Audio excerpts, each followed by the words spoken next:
Fatigue constante, pâleur inhabituelle. On enfile notre casquette de détective pour un décryptage express sur le mystère de l'anémie. Allez, c'est parti. Au menu de l'enquête, la définition, l'usine et la périphérie, les signes cliniques, et enfin la grande clé du diagnostic.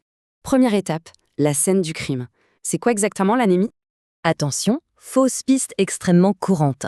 Ce n'est absolument pas un manque de globules rouges, mais bien une vraie chute du taux d'hémoglobine. Chez l'homme adulte, le couperet tombe en dessous de 13 grammes par décilitre. Chez la femme, on parle d'anémie quand on passe sous la barre des 12. Et le plus surprenant, le seuil d'alerte est à 14 chez le nouveau-né. C'est le plus élevé. Résultat des courses, nos tissus étouffent. Le cœur et le cerveau se retrouvent littéralement affamés d'oxygène.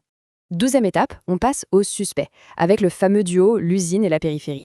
Faut imaginer la moelle osseuse comme une usine géante, qui a besoin de fer et de vitamines pour tourner à plein régime. On a donc deux coupables potentiels. Soit l'usine est en panne, c'est l'anémie centrale. Soit les camions explosent en route, et ça c'est périphérique. Troisième étape, on cherche les indices sur le corps, les fameux signes cliniques. Le corps panique et essaye de compenser le manque d'air à tout prix. Le cœur s'emballe, la respiration s'accélère, ce qui entraîne une pâleur et une tachycardie. Un teint un peu jaunâtre pointe vers une destruction en périphérie. À l'inverse, des saignements désignent plutôt un gros problème central.